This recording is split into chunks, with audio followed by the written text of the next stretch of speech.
Hello, welcome back. In the video you're about to see, I'm going to do an auto rotation in the Cormorant. It'll be an overshoot, not to a landing, as well as I do some fast pedal turns, some ASE Off flying, sidewards flight, rearwards flight, and something called Pirouette.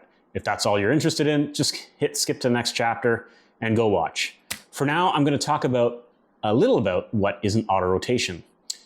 Essentially, in a single engine helicopter, you lose the engine, the helicopter is going to glide, or an auto rotation is how the helicopter glides. There's a lot of good YouTube videos out there of explaining the aerodynamics of how it all happens. I'm not good at aerodynamics. I'm not good at explaining it, so please just watch those other YouTubes.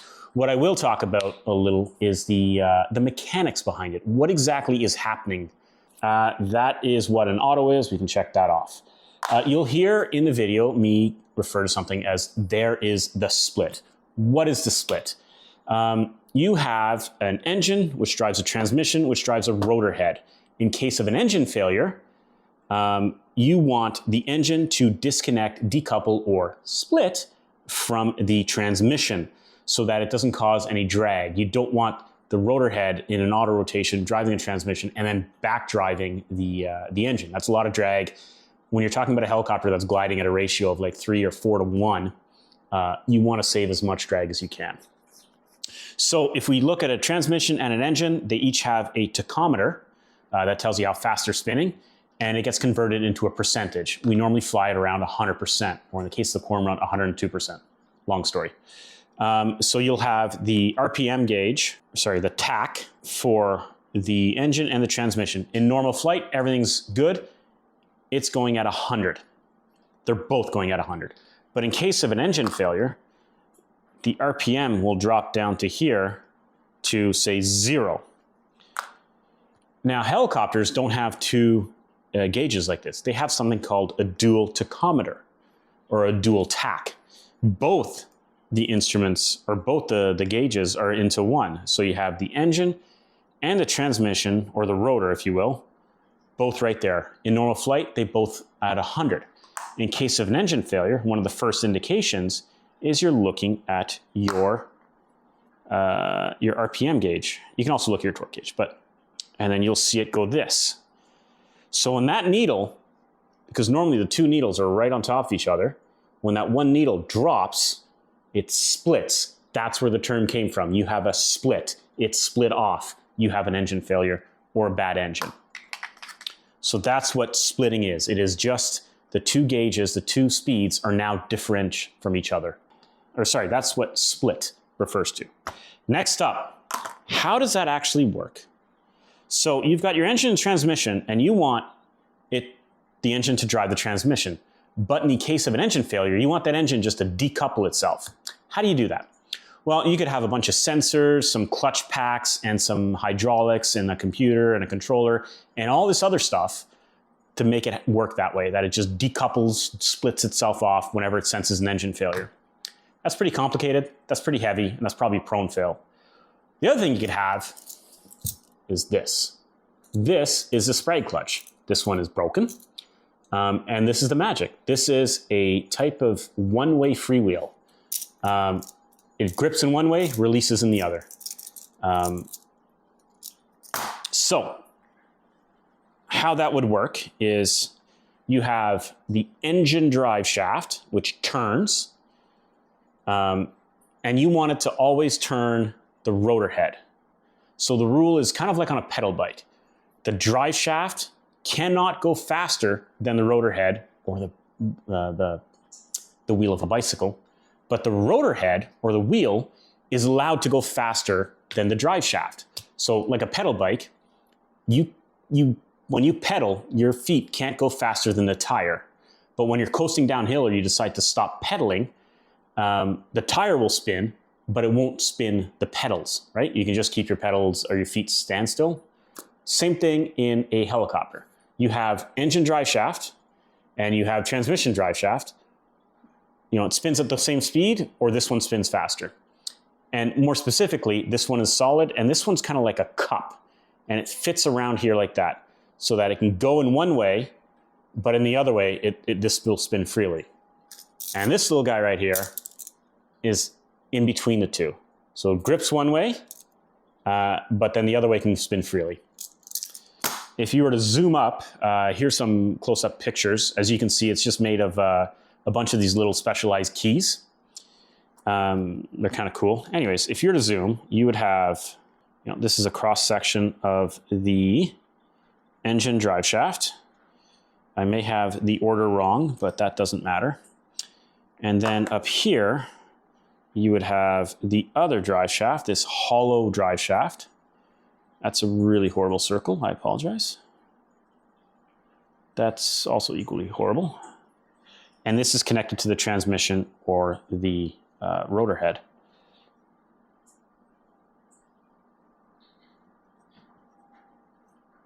I think I spelled that right. Transmission. This is a kind of a cross section. And this guy goes right here in the middle. And these little keys, picture them, well, let's draw them out slowly. So they're kind of like at an angle. Picture just these little flaps, these little things at an angle.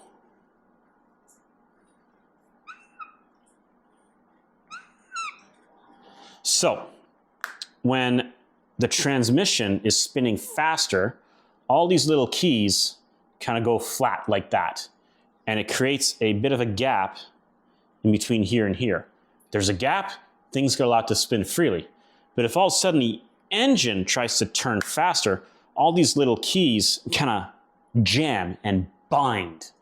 And as soon as they bind, the friction, there is no more gap. Friction forces go to near infinity just because they're binding, and the two grip. Except we can't have little flappy doors because it's not very pretty and it's not smooth. So they kind of look like little, I don't know, like peanuts. Sort of like that, just all these little peanut looking things. Again, we talked about, I'm not an artist. And they're not symmetrical. They're a little bizarrely shaped. So that in one way, the gap reduces, and in the other way, the gap decreases, and it makes contact and it binds. On the Wikipedia page linked in the description, there is a much better close-up diagram of how that all works. So that's how that works. That's the Sprag. One of these things, Sprags, and there's the little keys. They fell out. Through this sucker, like 2,000 horsepower.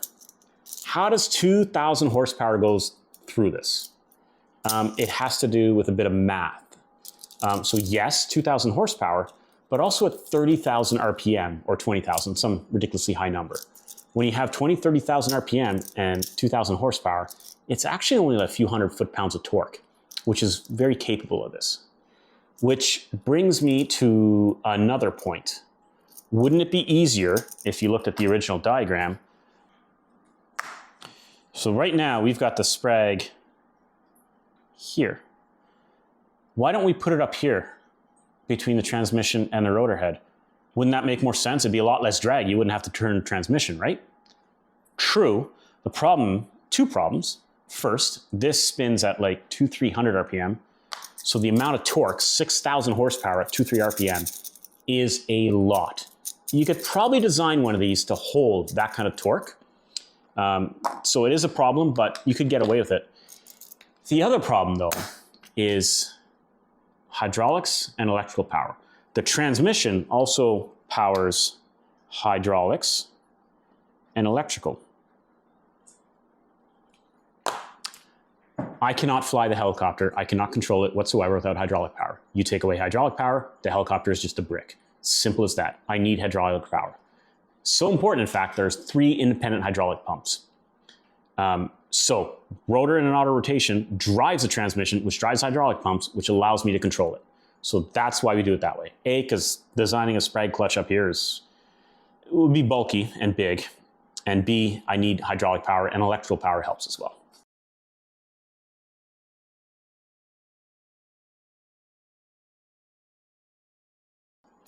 So that is why the Sprag is not in the head.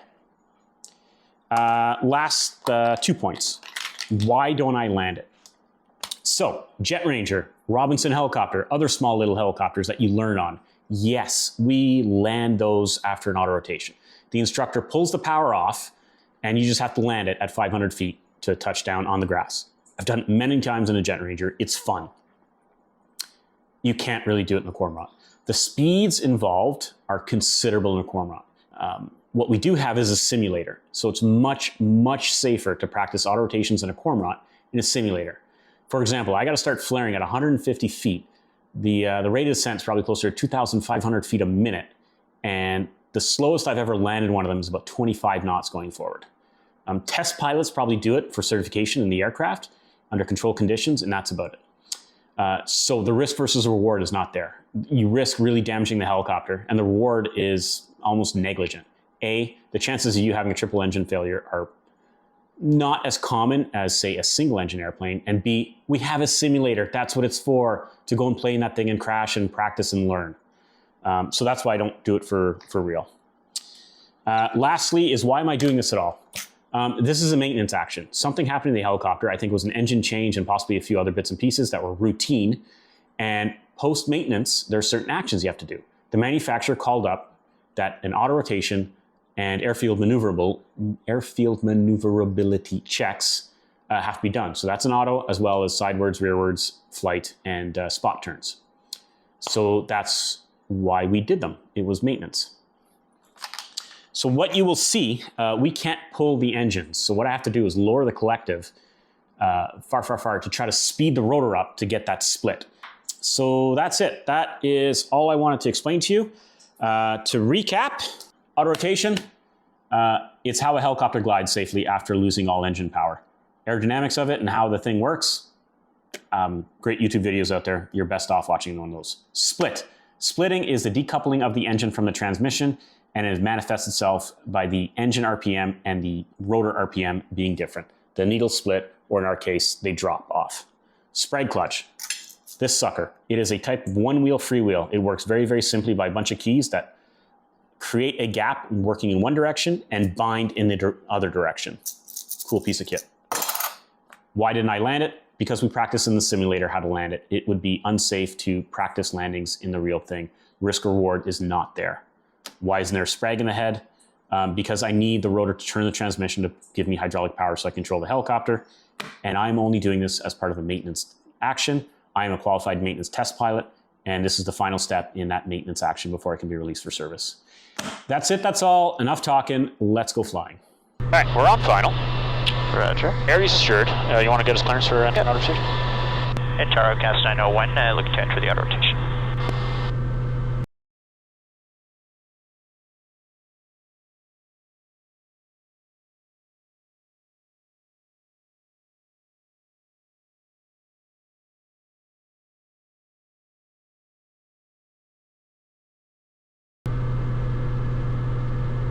He's got someone on the runway. Cast 901, sorry, the auto rotation is approved.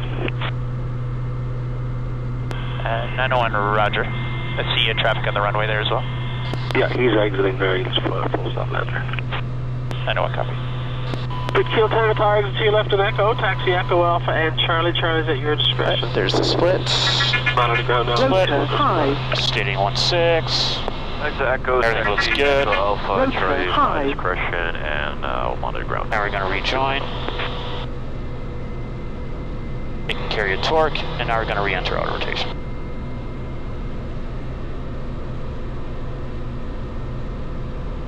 Splits off at about 104. Up, trim up. Cast 901, our Rotor high. at Echo. Turn left runway 13. Clear land 13, forecast 101. There it is, nice steady state auto. Yep. NF's 102. Rotor high. Rotor high. And she's joined. 1, 1000, 2, 1000, 3, 1000. There's 80. 3, 1000. That was about 101 there. Yeah. Commander, Do it you again. want to come on via the infield road? Yes, that'd be perfect.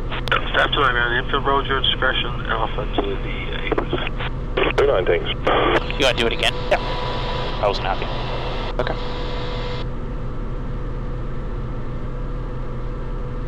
So, just on final now. Everything looks good. Taro cast 901, ready to enter the auto rotation. 901, our auto rotation is approved. Bring auto rotation 901. now.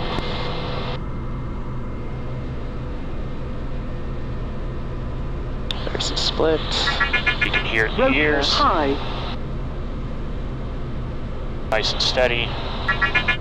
Let's Rotor rejoin high. the wheels. Carry a torque, you can carry a load. I'm not losing an engine, everything's happy. Re-entering. Roger.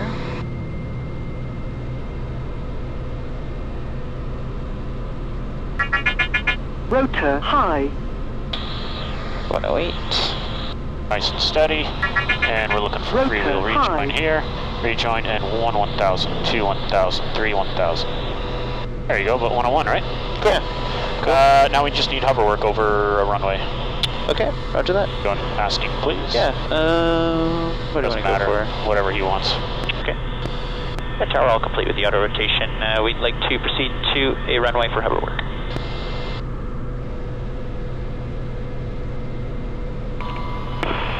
Papa to the Charlie Tower, exit in Alpha or Foxtrot, taxi Alpha to Charlie to GFD.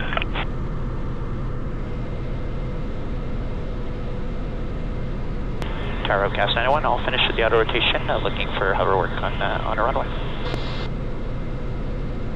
Test 901, Tower, runway 1331, your choice. Check, we'll be turning final for 13 for hover work.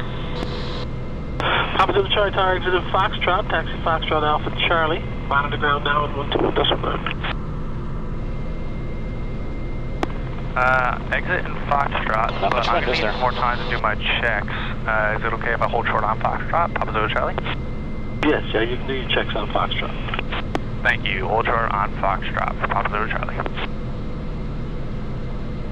Wind check for 901. 0903 knots. 090. Well then.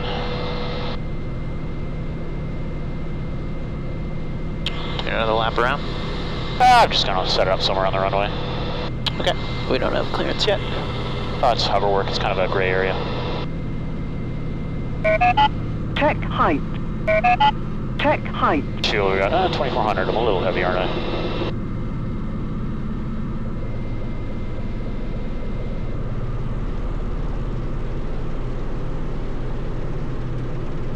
I guess we'll have to land at some point anyway, right, with the ASE off?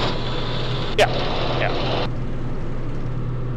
Okay, lining up here. Tower 901 confirm, clear to land 13. Test 901, Tower affirmative, clear to land, runway 13. Cast 901. They're not overly concerned. Okay, so first thing is... Around Papa Zulu Charlie is continuing taxi, taxi Alpha, Charlie report off at GFD Fox Papa Zulu Charlie. backwards at 20. Absolute Charlie, ground approved. So let's reset low heights for 35 feet. Sure. Oh, it's coming down. 35. Oh, she's heavy. Just about yeah, for a second.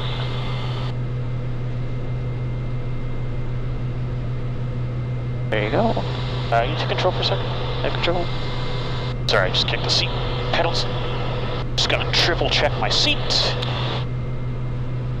I have control. You have control. It's all fun and games, I tell you, buddy. So you can't motorcycle because your back hurts too much. And let's go backwards at 20 knots. I Roger. take it you understood why I put 35? Yep. Here's 20 knots, cool. And then we'll go, let's go this way at 35 knots. Roughly into wind.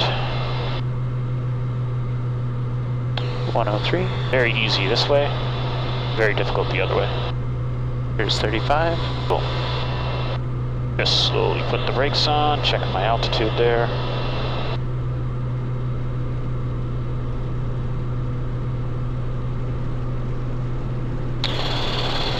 You ever do this in the Griffin? Oh yeah. Not this high, but Yeah, I like keeping it high so I don't smoke the tail. well, that's it. You have to be higher in this one. And let's go the other way. Yeah, we do pirouettes all the time. Alright, we all clear your way? Yeah, we're cool. So I'm looking my way. I hate going this way. We might get MGB2 oil warning. 10 knots to go. I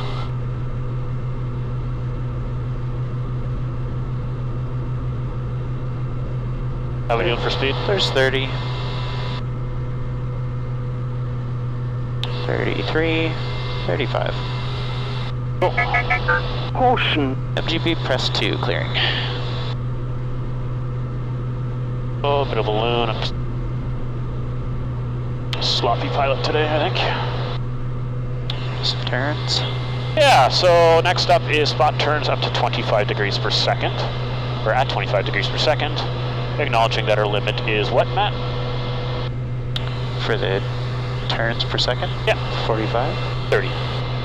Degrees per second. I believe so, yes. Something's 45. Bank angle? Maybe. Alright, let's go to the... How you guys doing back there first? Marco? Whoa, we're great. Yeah, alright. So I'm going to go to the right, even though I'm turning left. I'm not going to necessarily do a full 360, but we'll see. The winds are light, I can actually probably pull it off today.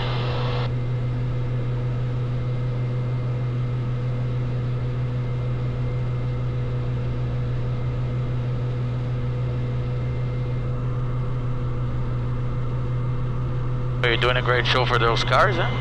Yeah.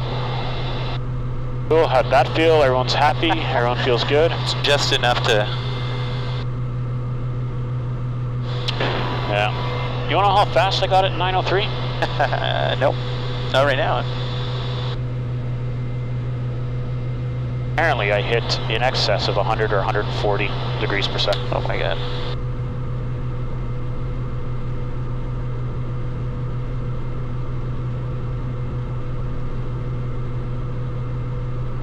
Oh, a bit of altitude climb there, eh? And then what? ASE Off. Yeah. Alright, well. You want to do that one? Sure. You look like you're usually good at ASE.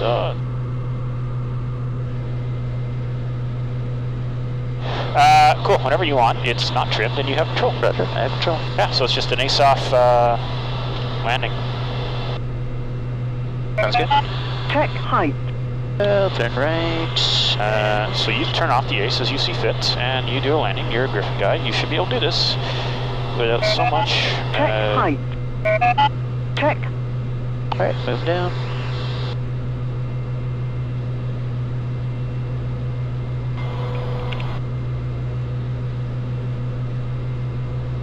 Gander ground. Fox Bravo Zulu Charlie is clear of Charlie. Have a Just good go try to round make it 3. smooth. You're Officers, try to go. Good day, you too. Yeah. got a bit of a little bit. yeah, a little bit, a little bit, A little bit. a little bit. Okay, well, that's good. Well, Not normal? nice. Do we have to take off with it off? Yeah, it's fine. Yeah, it's Okay. fine. Alright, moving up there. What you're doing is you're seeing if the ACE is masking any sort of Yeah, flight weird control, like problem or oscillation whatever. or something. Yeah. Yeah. I've never had it do that, but there's a reason the checklist calls for it. Whee. Up, up, up, up, up. Yeah. You alright, Matt? Yeah, I'm good. Can we put ACE back on? Yeah, so the trick is to get away from the ground. I'll let you remember what it's like to fly ACE off. You haven't done this in a while, have you? No, I haven't. Okay. It's been a little while. Yeah, well, that's alright. I don't know if I've ever taken off with it off before. I would landed with it off, but... Well, I guess we know what to do the next training flight with you. I told you the FOs haven't been flying a lot lately. Well, even if you fly a bunch, you guys never do that. Yeah. Usually the Griffin guys are very good, because this is like a Griffin. Gander ground, good evening. There you go. This is Looks Red like you're, 3, radio I think check. I was just trying to press the button too much. Red 3, ground, good evening. Where You don't need to. Fine. Red 3. Here, mind if I try? And ground, Okay, wheel forward, radio check. Yeah, so Before ground, reach just landing straight ahead. Red 4. Gonna keep it nice and steady. Drifting back. Oh, I'm drifting backwards. Should have just kept my mouth shut. And now we land.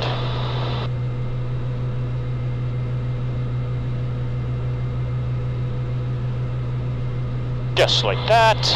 All the way down, all the way back up. It's off. And here we are back at 10. Why can't I talk today? Back at 10 feet. Make sense? Oh, yeah. Yeah. It just comes with time, man. But yeah, I don't press the button or anything.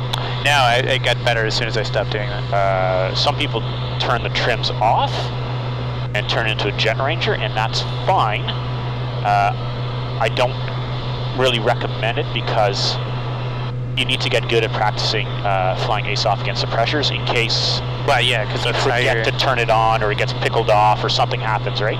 Yeah. You need to be able to get used to it. Now, if you're for some reason flying an hour ASE Off because of some failure, yeah, sure, turn the trims off if you find it's easier. But for sure, just to practice, I would recommend you use the trims to get that feel. But I haven't adjusted the trims. It makes more sense for realistic. Okay, cool. Can you re-engage ACE? Roger. Engaged. I'm just gonna go do a dance, and then we're gonna make our way to Charlie. We suffer.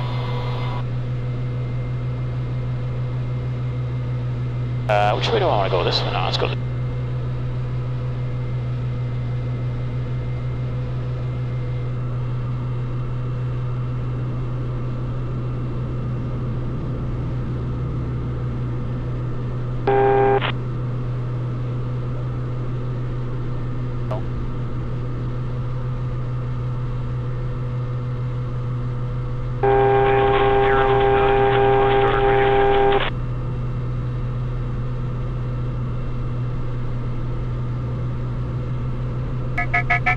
Caution.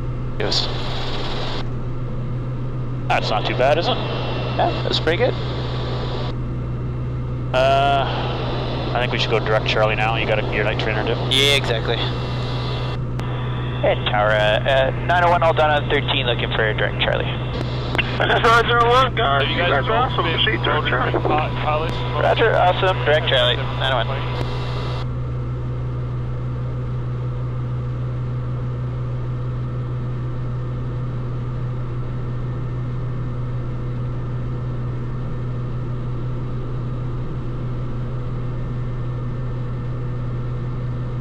Landing on charge, your discretion for Outcast 901, wind 120 knots. Charlie, our discretion, 901.